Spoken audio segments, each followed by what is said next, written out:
올해 10월 들어서 한국 증시가 많이 위태로운 모습을 보여주고 있습니다. 코스피가 10월 들어서 3,000 아래로 현재 내려온 상황이고 쉽게 반등하지 못하는 모습도 계속 장기간 보여주고 있습니다. 코스피, 코스닥 차트를 살펴보더라도 이와 같은 내용들을 확인할 수 있는데요. 코스피 지수 같은 경우에는 올해 굉장히 뜨거운 모습을 보였다가 현재 3,000 아래로 내려온 상황이고 코스닥 지수 역시도 비슷한 모습을 보여주고 있습니다. 1000포인트 위를 상당 기간 동안 오래 지속하다가 현재 1000포인트 아래로 살짝 내려온 상황인데요.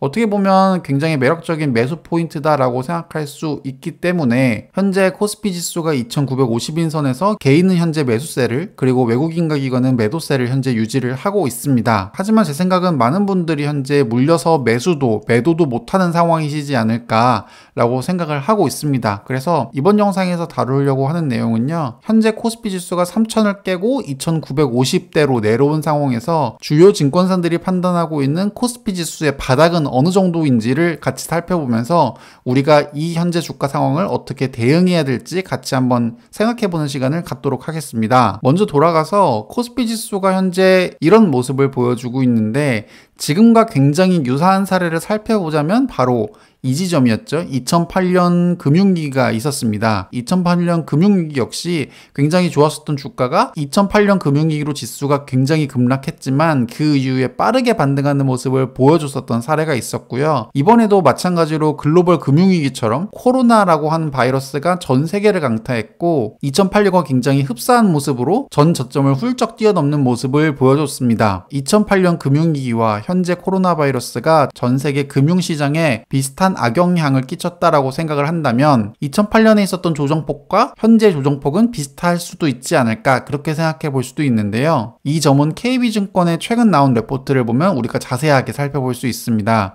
실제로 10월 5일자에 나온 KB증권 리포트 증시 급락 코멘트 우려의 정점을 향해 가는 중이라는 레포트에서는요. 금융위기와 코로나19의 모습이 굉장히 흡사하다라는 것들을 우리가 볼 수 있습니다. 이 파란색 부분이 금융위기 당시의 주가 차트고요. 이 검은색 부분이 현재 코로나19 주가 차트인데요. 최대 하락폭을 100이라고 했을 때 그 이후에 상승과 조정이 굉장히 비슷한 흐름으로 흘러가고 있는 모습을 보여주고 있습니다. 2008년 금융위기와 현재가 굉장히 비슷한 흐름으로 이어가고 있고 비슷한 흐름으로 이어지고 있다라는 것들에 대한 동의를 한다면 2008년 당시에는 코스피 지수의 저점이 퍼 기준으로 10배가 바닥이었다라는 점을 우리가 기억해 볼 필요가 있는데요. 현재 기준으로 퍼 10배는 코스피 지수 몇에 해당되는 걸까요?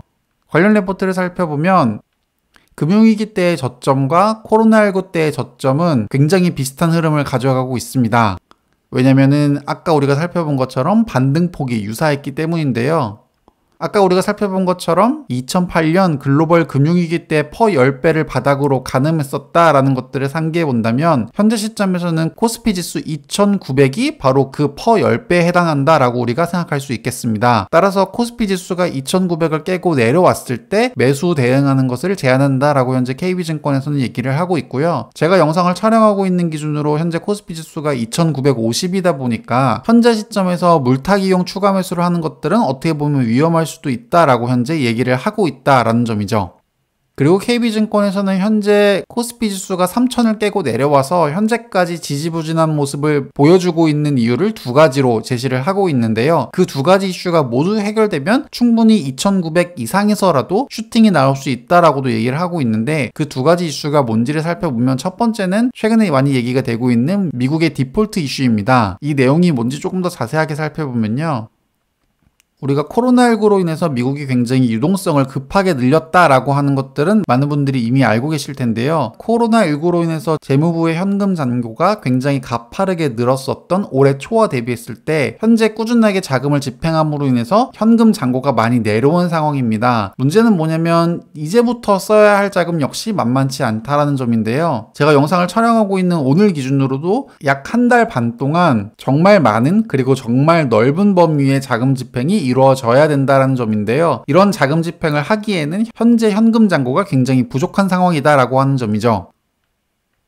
기사를 조금 더 살펴보더라도 미국은 연방정부가 빚을 얼마까지 낼 수 있는지를 법으로 정하는데 현재 미국의 국가 부채는 28조 7,800억 달러로 법정 한도인 22조를 현재 이미 초과한 상태입니다. 물론 국고에 남은 현금과 각종 비상조치를 동원해서 연명을 했지만 곧 한계치에 이를 것이다 라고 하는 전망이 많고요. 옐런 장관은 그 시기가 10월 18일이라고 현재 의회에 통보한 상황입니다. 즉 10월 18일까지 추가 자금 조달 없이는 미국이 디폴트가 될 수 있다라고 하는 우려를 내놓은 상황인데요.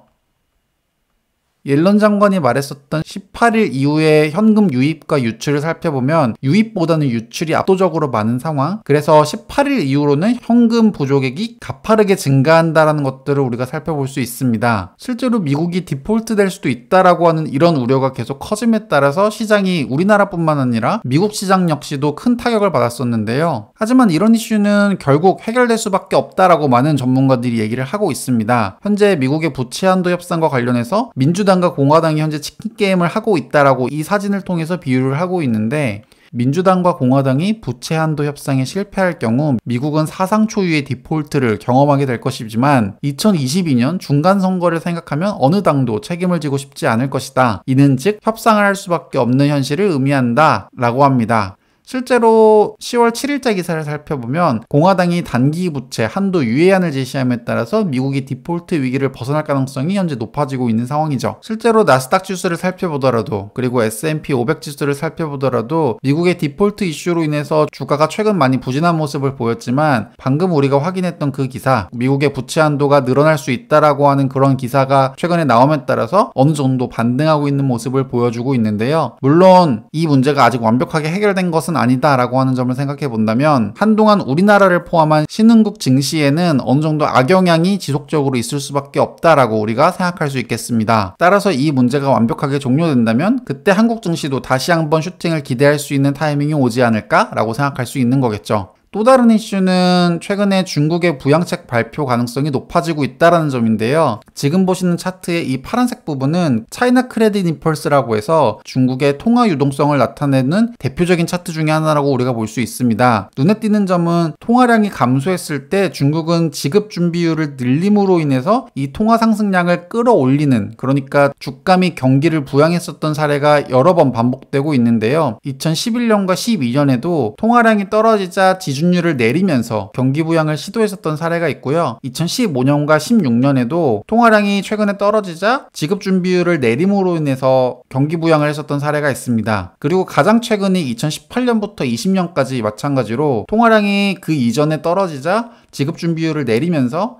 통화량을 올렸던 경험이 있는데, 현재 통화량이 과거 중국이 부양책을 발표했었던 수준까지 내려온 상황이기 때문에 조만간 지급 준비율이 현재보다 더 떨어져서 중국의 경기 부양 발표책이 나오지 않겠냐라고 하는 기대감이 현재 있는 상황인데요. 이런 것들이 어떻게 진행됨에 따라서 우리나라 증시에도 분명히 큰 영향을 미칠 수밖에 없다라고 생각을 합니다. 그럼 우리가 지금부터 살펴볼 것은 과거 이 시점에 중국이 지급 준비율을 내림으로 인해서 부양책을 폈었던 시절에 우리나라는 어떤 종목들과 어떤 섹터들이 가장 큰 호황을 누렸는지를 살펴보면요.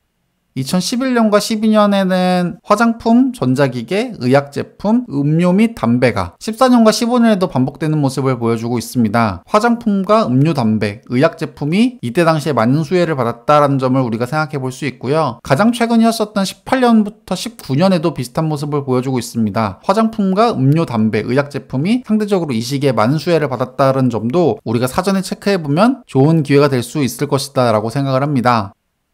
코스피 지수 2900 이하를 매수 시점으로 잡았었던 KB증권, 이번에는 NH증권 리포트를 살펴볼 텐데요. NH증권의 10월 6일자 레포트, 한국 주식 급락 코멘트, 경기 둔화에 대한 과도한 우려라고 하는 레포트를 살펴보면요. NH 레포트도 굉장히 비슷한 시각을 갖고 있습니다.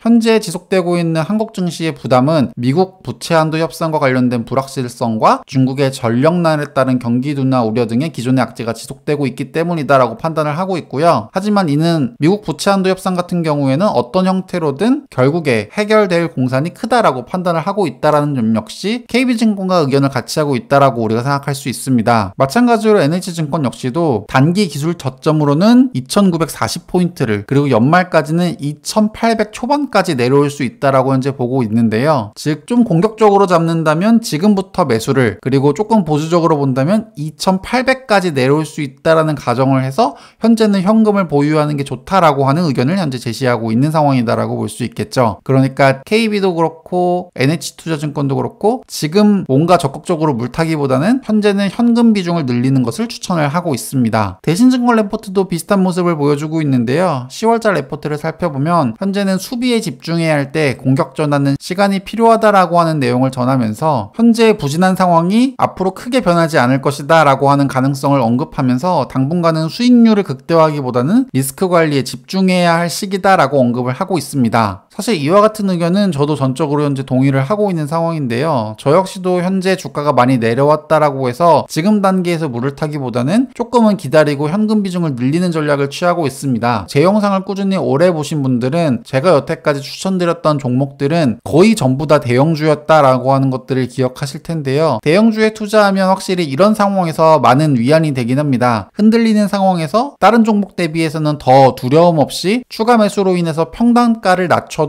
될 만한 종목들이다 라고 하는 점인데요. 현재 손실을 많이 보신 분들이 계신다 하더라도 장기적인 관점에서 여러분의 투자 판단을 믿고 천천히 기다리는 마음을 가져보는 것이 어떨까 생각을 합니다. 현재 시장이 조정받고 있는 상황에서 지금 상황에서 무리하게 추가 매수를 하기보다는 조금 더 긴 호흡으로 시장을 관망해야 되는 상황이 아닐까 생각합니다.